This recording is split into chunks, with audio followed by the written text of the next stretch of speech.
आपण पाहणार आहोत रसग्रहण. काय पाहणार आहोत? जनी आर्जव तोडू नये, पाप द्रव्य जोडू नये, पुण्य मार्ग सोडू नये कदाकाळी. आता या पद्य पंक्तीचं तुम्हाला करायचे रसग्रहण. काय करायचे? आता रसग्रहण करताना 3 मुद्दे तुम्हाला स्पष्ट करावे लागतात. पहिला मुद्दा असतो आशय सौंदर्य. पहिला मुद्दा कसला? आता आशय सौंदर्य कसं लिहायचं? आशय सौंदर्य लिहिताना कोणत्या गोष्टी यायला पाहिजेत, कोणते मुद्दे यायला पाहिजेत? त्यातली पहिली गोष्ट आहे कवितेचे नाव. सुरुवातीला तुम्ही काय लिहिणार आशय सौंदर्यामध्ये? नाव. दुसरा, कवितेचा काय विषय आहे? कवितेची मध्यवर्ती कल्पना काय आहे, म्हणजे त्या कवितेमध्ये कशाबद्दल लिहिलेले ते आले. त्या कवितेतून कवी काय संदेश देऊ इच्छितो तर तो संदेश येईल, किंवा त्या कवितेतून उपदेश केलेला असेल तर तो उपदेश येईल. मूल्य, जीवन मूल्य कोणती सांगितली का त्या कवितेतून, ते यायला पाहिजे. एकूण त्या कवितेचा तुम्हाला आलेला अनुभव काय तर तो तुम्ही लिहिला पाहिजे. एवढ्या गोष्टी लिहिल्या की आशय सौंदर्य झालं. सोपी गोष्ट आहे.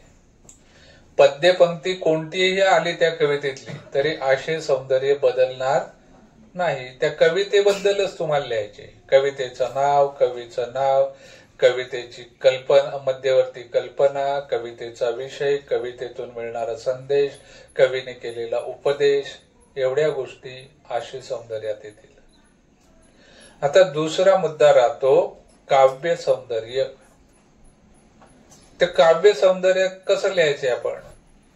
तर काव्य सौंदर्यामध्ये तुम्हाला ज्या पंक्ती दिलेल्या आहेत, आता लक्षात घ्यायचं, आशय सौंदर्यामध्ये आपण कवितेबद्दल लिहिलंय. कशाबद्दल? पण काव्य सौंदर्यामध्ये कवितेबद्दल नाही, त्या ज्या पंक्ती दिल्यात कवितेतल्या त्यांच्याबद्दल. त्या पंक्तीमध्ये कोणता विचार आलाय, कल्पना कोणत्या वापरल्यात, प्रतिमा कोणत्या वापरल्यात, त्या पद्यपंक्तीमध्ये कोणत्या भावना आलेल्या आहेत कवीच्या, त्या. थोडक्यात काय, ज्या पद्यपंक्ती दिलेल्या असतात त्यांचा तुम्हाला भावार्थ लिहायचे. काय लिहायचे? भावार्थ तर माहिती आहे तुम्हाला. तर ज्या पंक्ती दिलेल्या असतील त्यांचा भावार्थ म्हणजेच काव्य सौंदर्य. त्या पंक्तींचा भावार्थ म्हणजे काय? काव्य सौंदर्य. हा दुसरा मुद्दा. आता तिसरा मुद्दा काय येतो? भाषिक वैशिष्ट्य. तर भाषिक वैशिष्ट्यांमध्ये काय लिहिणार आहेत तर त्या कवितेबद्दलच आता तुम्ही लिहिणार आहेत, पण ते भाषेच्या संदर्भात. कशाच्या संदर्भात? रचनेच्या संदर्भात. पहिली गोष्ट, कवीची भाषा कशी वाटते तुम्हाला, म्हणजे काय?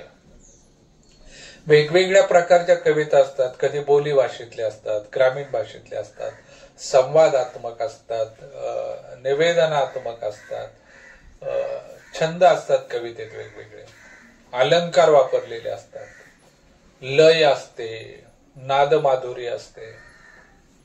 हे जे मुद्दे त्या कवितेत आले ते तुम्हाला सांगायचे भाषिक वैशिष्ट्यांमध्ये.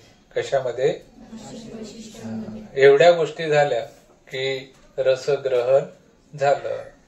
तर आपण पंक्ती पाहत होतो कोणती? जनी आर्जव तोडू नये, पाप द्रव्य जोडू नये, पुण्य मार्ग सोडू नये कदाकाळी. आता ही पंक्ती तुम्हाला दिली आणि तुम्हाला सांगितले रसग्रहण करा. आता आशय सौंदर्य पहिल्यांदा येते. त्याच्यात कवितेचं आणि कवीचं नाव. कवितेचं नाव काय? उत्तम लक्षण. श्री दासबोधातल्या एका समासामध्ये समर्थांनी गुणसंपन्न आदर्श व्यक्तिमत्वाची लक्षणं सांगितली आहेत आणि त्यातली ही एक ओळ आहे. एवढ्या गोष्टी लिहिल्या की या पंक्तीचं आशय सौंदर्य झालं. आता राहिलं काव्य सौंदर्य. काव्य सौंदर्यामध्ये काय लिहिणार आहेत तुम्ही? त्या 2 ओळींचा भावार्थ काय लिहिणार? समाजात वावरत असताना व्यक्तीने कोणत्या प्रकारचे आचरण करावे हे संत रामदास स्वामी सांगत असताना म्हणतात. काय म्हणतात? लोकांची मने मोडू नयेत, लोकांची विनंती धुडकावून लावू नये, उलट जनभावनांचा, लोक जे काही सांगतायत, लोकांच्या ज्या काही भावना आहेत त्यांचा आदर करावा. दुसरा मुद्दा या पंक्तीमध्ये आलाय, वाईट मार्गाने संपत्ती कमवू नये, कारण ते पापाचे धन आहे. आणि माणसाने नेहमी सत्शील मार्गाने जीवन व्यतीत करावे, याचाच अर्थ पुण्य मार्ग आचरावा आणि कधीही तो मार्ग सोडू नये. कोणता? पुण्य मार्ग. अशा पद्धतीने तुम्हाला काय करता येईल? कवितेचे रसग्रहण. आता